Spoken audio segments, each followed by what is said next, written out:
Salam hörmətli abituriyentlər, hər vaxtınız xeyir olsun. Bugün biz sizinlə sınaq suallarımızın izahına baxacağıq atmosfer bölməsi üzrə. Deməli, ilk sualımızda deyir ki, ekvatorial hava kütlələri üçün səciyyəvi olan əlamət. Biz bilirdik ki, ekvatorial hava kütlələrində daim qalxan hava və alçaq təzyiq özünü göstərirdi. Ona görə də bu ərazilərdə il boyu yağıntılı və isti olurdu. Yəni, düzgün cavabımız C bəndi. İl boyu isti və rütubətli olur. İkinci sualımıza baxaq. Deyir ki, xəritə çıxımda yağıntıların əsasən iyun, iyul, avqust aylarında düşən məntəqələri müəyyən edin. Biz bilirik ki, iyun, iyul, avqust ayları şimal yarımkürəsində yay ayları, cənub yarımkürəsində isə qış aylarıdır. Və biz bilirik ki, yay aylarında hansı iqlim qurşağına yağıntılar düşür? Əsasən subekvatorialdır, musson iqlim tipləridir və subarktikdir. Amma əsasən subekvatorialla mussona daha çox yağıntı düşür yay aylarında. Qış aylarında bəs, təbii ki, subtropikin Aralıq dənizi. Ona görə də biz şimal yarımkürəsində subekvatorial və yaxud da musson iqlim tipi axtarmalıyıq. Cənub yarımkürəsində isə Aralıq dənizi iqlim tipi axtarmalıyıq. Ona görə də sualımızın düzgün cavabı 2, 4 və 5 olacaqdır. Yəni sualımızın düzgün cavabı A bəndi.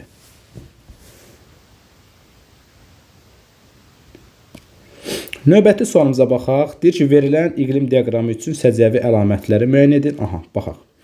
Deyir ki, yay ayları rütubətlidir. Biz diqqət yetirsək, bəli, iyun, iyul, avqust aylarında yağıntının miqdarı daha çoxdur və gördüyümüz kimi, bəli, bu şimal yarımkürəsini göstərdiyi üçün iyun, iyul, avqust ayları şimalda yay ayları olduğu üçün biz bunu doğru cavab kimi seçə bilərik. Bir doğru.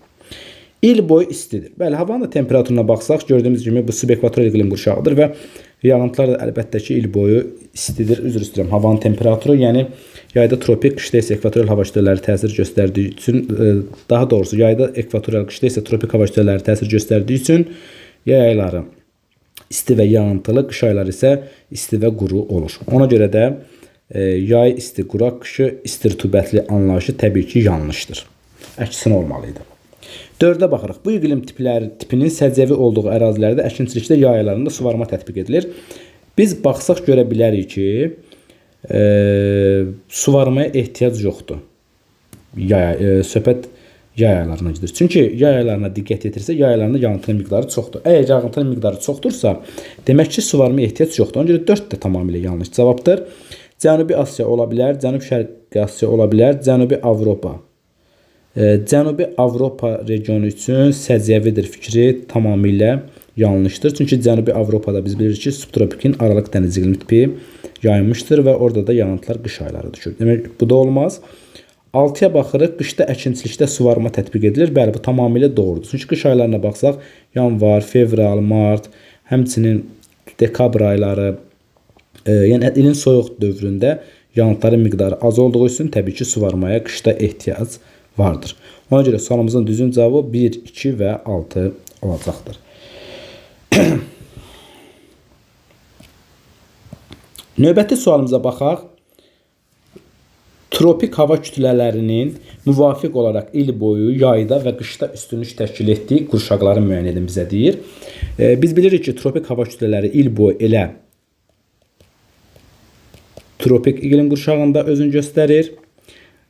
Deməli, yayda subtropikə təsir göstərir. Qışda isə subekvatoriala təsir göstərirdi.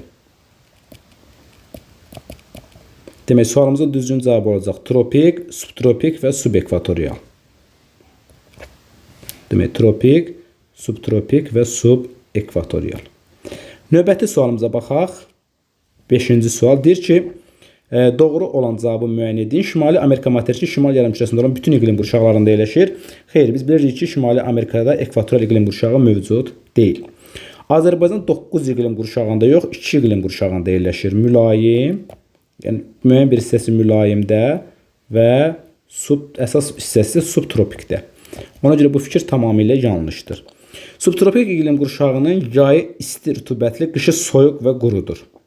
Subarktik iqlim qurşağına yay aylarında mülayim hava kütlələri təsir göstərdiyi üçün yay mülayim və rütubətli olmalıdır. İsti və rütubətli ola bilməz. Ona görə bu da tamamilə səhvdir. Ozon təbəqəsi stratosfer qatında yerləşir. Bəli, tamamilə doğrudur. Biz bilirik ki, ozon təbəqəsi stratosfer qatında yerləşir. Sualımızın düzgün cavabı D bəndi. Y bəndinə də baxaq.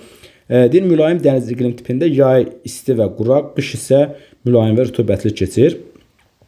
Yay isti və quraq keçə bilməz, çünki mülayimin dəniz iqlim tipində yağıntılar il boyu bərabər paylanır.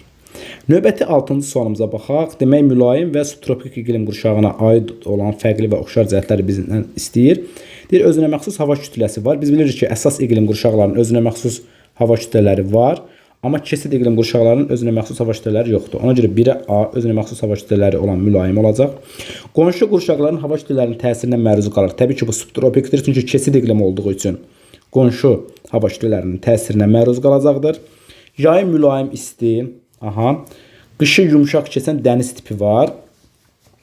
Dəniz tipi var. Təbii ki, bu mülayimin dəniz iqlim tipi var. Ona görə 1-ə Z bəndi.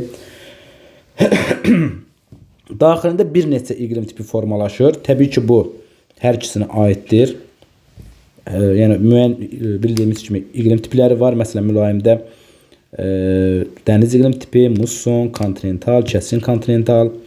Subtropikdə tutaq ki, aralıq dənizi, kontinental, musson, bərabər rütubətli kimi tiplərə ayrılır. Onca bu hər ikisinə aiddir. Deyir ki, yalnız cənub yarımkürəsində yerləşən tipi var. Bu təbii ki, subtropika aiddir. Çünki subtropikin bərabər rütubətlisi yalnız və yalnız cənub yarımkürəsində yerləşir. Çünki cənubda mussonu yarana bilmədiyi üçün əvəzinə bərabər rütubətli yaranır. Ona görə sualımızın düzgün cavabı belə olacaqdır. 1-ə AC, 2-ə BE, 3-ə D. Növbəti suala baxaq. Deyir ki, Afrika materikində olan iqlim qurşaqları, biz bilirik ki, Afrika materikinin ekvator tən, yəni 2 hissəyə bölünür. Ona görə bu ərazidə ekvatorial iqlim qurşağı, həm şimal, həm cənubda subekvatorial,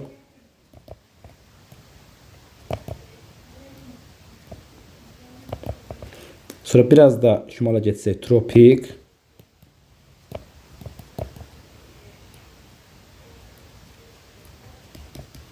həmçinin daha sonra isə subtropik. Yəni görürsünüz, ekvatordan həm şimala, həm də cənuba doğru demək olar ki, iqlim qurşaqları paralel formada, yəni ekvatordan cənuba və şimala doğru bir-birini əvəz edir. Gördüyümüz kimi ekvatorial var, subekvatorial var, subtropik var. Mülayim yoxdur, mülayim yoxdur, mülayim yoxdur. Mülayim yoxdur. Bunları sildik. Düzgün cavabımız olacaq. Ekvatorial, subekvatorial, tropik və subtropik. Sualımızın düzgün cavabı C bəndi olacaqdır. Havadan çökən yağıntı növlərini bizdən müəyyən etmək istəyir. Biz bilirik ki, havadan çökən yağıntı növlərinə şeh aid olar və qrov aid olar. Yəni, belə deyək də, buluddan çökən yağıntı növləri yağışdır, qardır, doludur. Bunları təbii ki, bulud yaranır və buluddan bu yağıntılar gəlir. Amma bulud yarada bilməyən və birbaşa havadan çökənlərə şeh, qrov, sırsıra və duman aiddir. Ona görə 2-3 sualımızın düzgün cavabı olacaqdır. Şeh və qrov. 9-cu suala baxaq. Deyir ki, ümumi radiasiyanın 6%, yəni 12 kilokalorisi yer səthi tərəfindən əks olunmuşdur. Ümumi radiasiyanın və bu radiasiyanın hansı ərazi və səth örtüyü üçün ola biləcəyini müəyyən edin. 6% əks olunub. Demək, diqqət yetirək. 6% əks olunub. Demək, biz bilirik ki, ümumi radiasiya bərabərdir. Udulan radiasiya və əks olunan radiasiyanın cəmidir. Əgər 6% udulubsa, görək 6% 12-dirsə, bunun 100% nə qədərdir? 100% də x götürək. X də bərabər olacaq 200. Yəni, ümumi radiasiyanın miqdarı nə qədərdir? 200 kilokalori. Və bu 200 kilokalorinin cəmi 12 kalorisi əks olunub. Demək, 188 kalorisi isə təbii ki, udulubdur. Düzdürmü? Demək, burada udulan radiasiyanın miqdarı həddən artıq böyükdür. Və biz bilirik ki, 200 kilokalori harda ola bilər? Tropik enliklərdə ola bilər. Düzdürmü? Çünki tropik enliklərdə 200-220 kilokaloridir.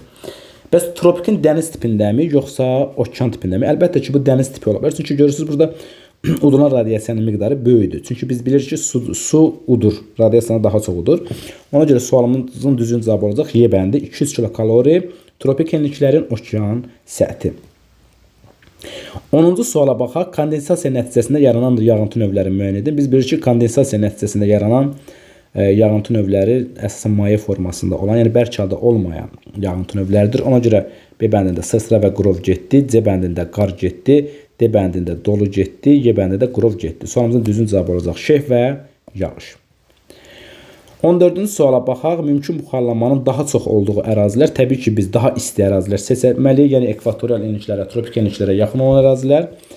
Ona görə biz verilən ərazilərə diqqət yetirsək, ekvatora daha yaxın, tropikə daha yaxın olan ərazilərə biz 2-ni seçə bilərik, 5-i seçə bilərik və 4-ü seçə bilərik. Sualımızın düzgün cavabı 2, 4 və 5. Çünki bu ərazilərə günəşin düşmə bucağı daha böyük olduğu üçün mümkün buxarlanma, yəni buxarlanma qabiliyyəti daha böyük olacaqdır. Tropik və mülayim iqlim qurşaqları üçün ümumi əlamət. Bilirsiniz ki, subla başlamırsa, bunlar əsas iqlim qurşaqlarıdır. Təbii ki, bu doğrudur. Qərbdən şərqə bütöv zolaq yaradırlar. Biz bilirsiniz ki, tropik tam zolaq yaratmır. Çünki Hindistanda Tar səhrasında qırılır. Qalxan hava kütlələri hakimdir. Tropikdə qalxan olmaz, enən hava olar. Əsasən yəni yağıntılar az olan ərazidir. Çünki daxilində yarım tiplər formalaşır. Bəli, hər ikisinin daxilində yarım tiplər mövcuddur. Tropikdə dəniz və səhra, mülayimdə isə bayaq qeyd etdiyimiz kimi, yəni dəniz və sair kimi tiplər mövcuddur. Həmçinin yarım tiplər mövcuddur. Avrasiya materikində qərbdən şərqə doğru bütöv zolaq yaratmır. Yenə deyirəm, Tar səhrasında tropik qırılır.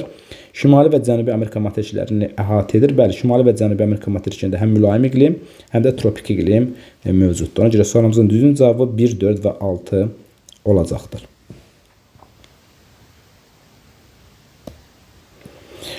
Deyir ki, ölçüləri 3/4/5 kimi olan otaqda havanın temperaturu 10 dərəcə Selsi və nisbi rütubətliliyi isə 60% olarsa, bu otaqdakı havanın mütləq rütubətliliyini hesablayın. Biz birinci otağın ölçüləri verib, görək otağın ümumi həcmi nə qədərdir. 3/4/5 yazsaq, təbii ki, görə bilərik ki, otağın həcmi 60 metr kubdur. Düzdürmü? 10 dərəcə, biz bilirik ki, 1 metr kubda nə qədər su buxarı saxlayır? 9 qram. Demək, 1 metr kubda 9 qram saxlayırsa, 60 metr kubda isə nə qədər saxlayar? Təbii ki, 540 qram su buxarı saxlaya bilər maksimum. Demək, maksimum 540-sa, bəs 60% nə qədər olar? X, çünki nisbi rütubətlilik 60%-dir. Buradan da təbii ki, biz tapa bilərik ki, 324 bölünsün 100-ə.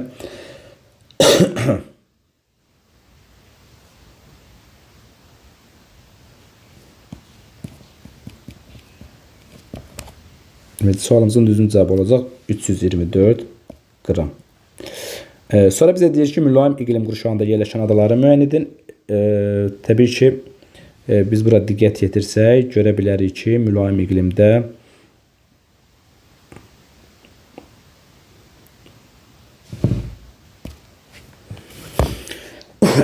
deməli, A bəndi İslandiya subarktikaya yerləşir. Balear bilirik ki, Aralıq dənizində Aralıq dənizi tipinə düşür. D bəndində Kuba tropikin tipinə düşür. Həmçinin Kipr subtropik iqlimə düşür, İslandiya subarktika və s. Yəni suallarımıza baxsaq, düzgün cavab A bəndi ola bilər. Saxalin, Newfoundland və Yaponiyanın şimalında olan Hokkaido adaları mülayim iqlim qurşağında yerləşəcəkdir. Sonra deyir ki, havanın əsas elementlərini göstərin. Biz bilirik ki, havanın əsas elementlərinə aiddir temperatur, təzyiq və rütubət. Deməli, temperatur, təzyiq və rütubət. İllik temperatur amplitudunun ən böyük qiymətini müşahidə edildiyi məntəqəni müəyyən edin. Biz bilirik ki, illik temperatur amplitudunun ən böyük qiyməti əlbəttə ki, mülayimin kəskin kontinental tipində özünü göstərir. Çünki yay ayları nisbətən daha mülayim, yəni isti mülayim olur. Qış ayları isə həddən artıq şaxtalı olur. Ona görə kontinental ərazilər olduğu üçün biz mülayimin kəskin kontinentalını götürə bilərik. Buxarlama ilə buxarlama qabiliyyəti arasındakı fərqin böyük olduğu məntəqələri müəyyən edin. Təbii ki, biz bilirik ki, tropik səhralarda, yazıram da, tropik səhralar. Burada havalar isti olduğu üçün mümkün buxarlama, yəni buxarlama qabiliyyəti çox böyükdür. Lakin buxarlanmağa su ehtiyatları az olduğu üçün buxarlanma isə zəif gedir. Ona görə cavablara baxsaq, təbii ki, görə bilərik ki, düzgün cavab Libiya, Ərəbistan və Namibiya ola bilər. Çünki bu ərazilər tropikin səhrasında yerləşirlər. Verilən iqlim diaqramına aid olan xüsusiyyəti müəyyən edin. Baxaq. Deyir ki, iyun-avqust aylarında əkinçilik suvarma tələb edir. Ehtiyac yoxdur suvarmaya, çünki belə deyək, bu ərazilərə il boyu yağıntı müəyyən qədər düşür. Cənub yarımkürəsi üçün səciyyəvidir. Əlbəttə ki, Cənub yarımkürəsidir. Əsas iqlim qurşağına aiddir. Əsas bu subtropikin bərabər rütubətlisi olacaqdır. Əsas olmaz. Yayda tropik, qışda mülayim hava şəkillərinin səciyyəvidir. Bəli. Çünki biz bilirik ki, subtropika yayda tropik, qışda isə mülayim hava şəkilləri təsir göstərir. Rütubəti il boyu əsasən bərabər paylanmışdır. Doğrudur. Yaranmasında soyuq okean cərəyanlarının təsiri əlbəttə ki, olmaz. Ona görə sualımızın düzgün cavabı 2, 4 və 5 olacaqdır. Deməli, 19-cu sualda qeyd edir ki, bir dənə dağ çəkək. Deyir, dağın ətəyi 500 metr hündürlükdə yerləşir. Zirvəsi isə 4500 metr hündürlükdə yerləşir. Dağın ətəyində temperatur 30 dərəcə Selsi, havanın təzyiqi isə 750 mm civə sütunudur. İndi deyir ki, dağın zirvəsində temperatur və təzyiqi hesablayın. Demək, biz ilk öncə burada dağın ətəyi və zirvəsi arasındakı hündürlük fərqini tapsaq, təbii ki, 4000 metr olduğunu bilərik. Biz bilirik ki, hər 1000 metrdə, birinci temperatura baxaq, temperatur. Hər 1000 metrdə nə qədər azalırdı? 6 dərəcə. Demək, 4000 metrdə nə qədər azalacaq? Təbii ki, 24 dərəcə. 4000 metr hündürlükdə. Əgər dağın ətəyində temperatur 30 dərəcədirsə, hündürlüyə doğru temperatur azaldığına görə temperatur 24 dərəcə azalıb olacaq 6 dərəcə Selsi. İndi isə təzyiqə baxaq. Təzyiq hər 10 metrdə 1 mm civə sütunu aşağı düşür. 4000-də isə 400 mm civə sütunu aşağı düşəcək. 750-dən də 400 çıxsaq 350 mm civə sütunu edir. Demək, temperatur olacaq 6 dərəcə, təzyiq isə 350 mm civə sütunu olacaqdır.